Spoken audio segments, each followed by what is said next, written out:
All right. So shading, I've been fighting with trying to teach kids how to shade for 30 years now. And really, it's about pressure. It's about applying pressure to a pencil. And why do we do shading? We want to go from shape, which is flat, to form. You know, both of these are circles.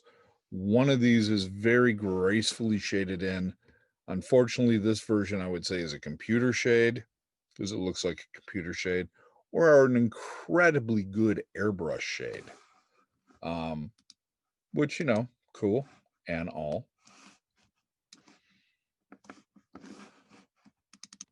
Back in the day, I would often have students do a value scale. And the reason you did a value scale is to practice your ability to control the pressure on that pencil. So you'd start make one really, really dark, then you go a little lighter, little lighter, little lighter, and you try to do this evenly so that you could show that you had control over what it is that you're using to make these values. Some values are more hard edge values. You shade in this, you make it fairly dark because the light, which we can tell by the shadows, is coming from this direction. It's coming from the left. A lot of lights hitting the top. It's probably hitting the front. We can't see. This edge is cutting off the flow of light to here, but this edge is really cutting off all light from the back of this. All right. Here on the cone, we have a gradual shadow. Light hits us, it slowly goes from light to dark, and it has this casted shadow here. The sphere, which is usually the hardest to shade, gets hit here by the light, and it fades or slowly goes darker and kind of an ellipse or a circular motion, creating a large shadow on the ground. Uh, yes, it's kind of boring to do this. I'll be honest. That's why I keep pressuring people, even from way back when we were doing our organic geometric balance. You know, try fades with your color pencil, because all those fades, all that control of you pressing and pressing less, is how we make shadows. And shadows are what make things look three dimensional, right? Not the best picture, because it's a little blurry, but you see the difference between poor shading and much more advanced shading. All right. Um, I have this argument with people all the time. Just because somebody's white doesn't mean their skin tone is white. It really is. Mine's like reddish. All right. I got the worst skin tone ever to paint. Um, what's white? Parts of my eyes are white. Some of my teeth are white. Pretty much nothing else is. You know, maybe a little bit of the beard. When you shade a person, you have to think about that shadow all over. The skin tone becomes a shadow. The divots here in the cheek, little more pressure, pressure on the nose, pressure's up here under the eyes. We can tell the light's coming from the left because we have this huge shadow here where the hair is. We also have some highlights. It's also lit from the left as well. Why are shadows so important? Well, they make things look three dimensional. You could look at it this way: you have seen cartoons without shadows, they look flat, right? Billy and Mandy, Powerpuff Girls, they all look flat. You see a Disney cartoon, they look way more three dimensional. Now, whether that's because they change the line thickness to accomplish that or they do actual shading, it's a, you know, animation by animation, you know, different, or movie by movie difference. Like if you go back and see Hercules, it's line thickness. If you see Lilo and Stitch, it's probably doing the shading using color. All right. As we take a look at this eye, um, the eyebrow has its own pressure applied. Some of the eyebrow hairs are thicker or heavier, some are thinner. There's a darker shadow where the eyelid meets the socket of the eye. There's even a fade out here where I'm assuming she has eyeshadow. Yeah, there's a little shadow here under the eyelashes. And then when you get to this part of the eye, you have all kinds of shades going on to show the muscular structure of that iris. The parts that make it contract and the parts that make it pull apart. That kind of intense detail is all done with shading. Now, take a hard look at that eye. How much pure white do you really see?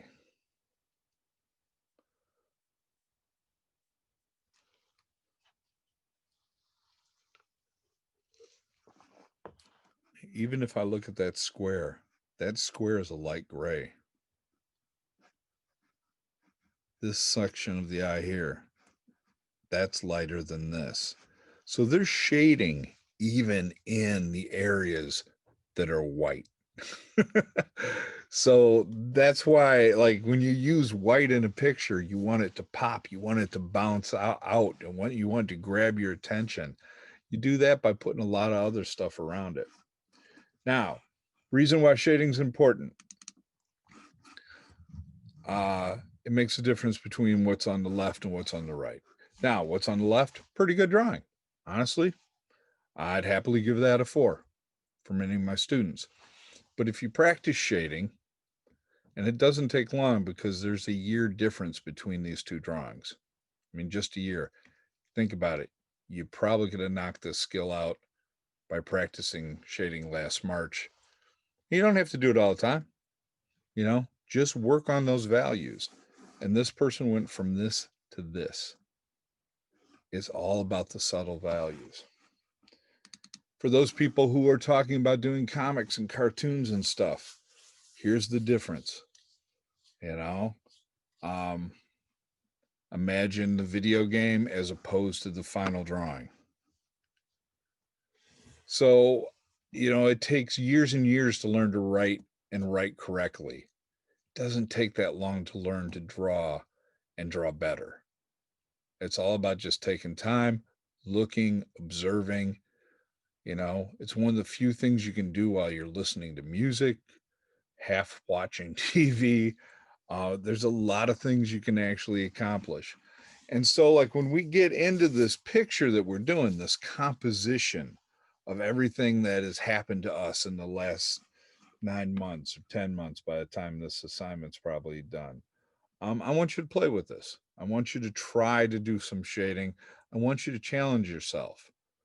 You know, do you want to put cartoon characters in what you've been doing for the last 9 months because you've been sitting around watching cartoons? That's fine. Just pick some areas that you're going to shade or attempt to shade, and then draw your cartoons. All right. Now, here's my advice for people who want to hit this with color pencil. Color pencil works just like shading with regular pencil. The difference is you can overlap different colors to make those darker areas, or you can press harder or go over in that oval pattern, which we call feathering. It's different than shading for a couple of reasons. Number one, when you oval your pencil and it's a green pencil, right? Like we're looking at this person here, it doesn't become darker green. It becomes more green. It becomes more intense green as you take and you try to shadow that up. Now, if the only pencil you're working with is a green one, then yes, it's all going to be the one kind of green. All right.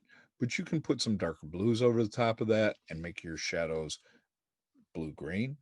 You can put some black over the top of that green. It will change it very, very quickly. So be sparing and use very light pressure. As you can look here, this is what happens if you start messing with your color pencils. Color pencils are transparent. That's why when you get this layer effect here of your blue and your yellow, can create this yellow green. Using pressure and using less pressure to create gradients, just like we were looking in our shadows.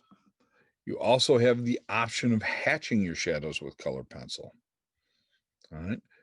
Don't get too scribbly with this.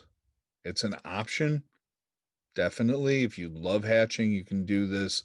But if you start to scribble with it, it's going to look pretty amateur. So if you're going to choose to do hatching or cross hatching and you pick color to do this assignment in, um, be careful if you're doing the hatching.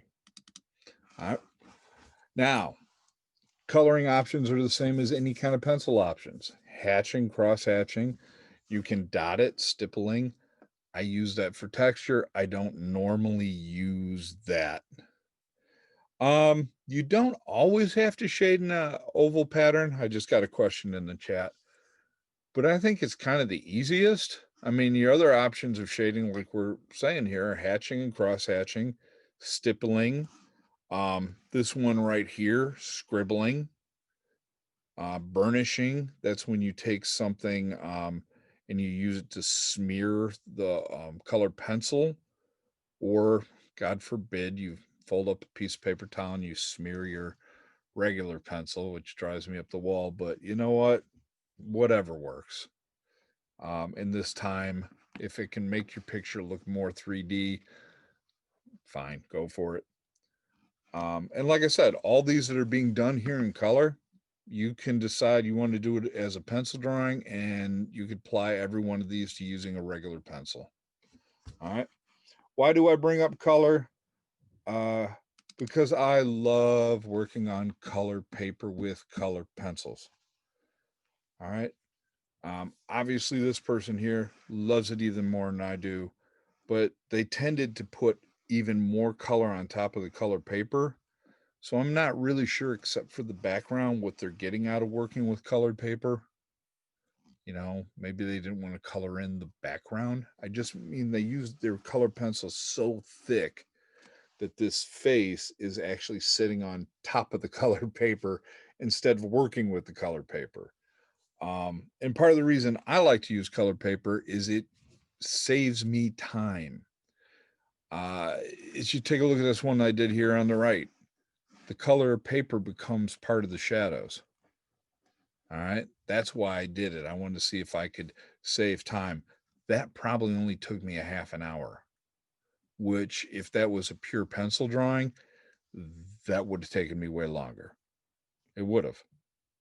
I'm using the colored pencil or the colored paper as a medium tone.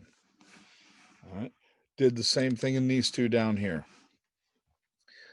Now, could I have gone farther with these colored pencils? Sure. But when you start to look at the actual amount of colored pencil work on these sheets of paper, it's pretty thin. There's a little bit of drawing here, some sketching. Yeah, it looks impressive. But then I pop some white highlights in here. I do a few fades. And the middle tone of that paper, your brain registers as the gray. So as long as I'm throwing in fades and things on this, that probably took me like 20, 25 minutes to do. I would love to do this all the time. Unfortunately, I can't, because when I do my book illustrations to print in color, would make my book cost like $150. So it would be not feasible. Could I have built up the white on her? Yes, because she's supposed to have skin that's about the color of snow. So I could have taken this a little heavier. I think the reason I quit is because this face did not really look like that face, and I kind of gave up. All right. So reason I'm going through all of this with you today, and let me back out of this for a sec. Stop my share. Is I'm giving you options. You should have had your pre-sketch done. And I'll go back to my pre-sketch so you can remember what we're talking about. Should have had your pre-sketch done. Now you can choose what you want to do for your final. If you want to fold a piece of paper in half, a big sheet, and do a pencil drawing, fine. If you want to fold it in half, do a light pencil drawing, put watercolors over it, I'm fine with that too. If you want to take that yellow piece of paper that we had, that I gave you guys, fold that in half and use that as a mid-tone and pop colored pencils over it, that would be awesome too. All right. Not every character needs to be, or not every object, subject matter needs to be shaded, but I definitely want you guys to make some attempts to shade in there. All right. Cool. Back to FaceTime. So that's about it. You guys got the rest of class to work on your sketches. Please submit your sketches like in the next day or two, and we will probably be working on this drawing at least through the rest of this week. All right. Cool.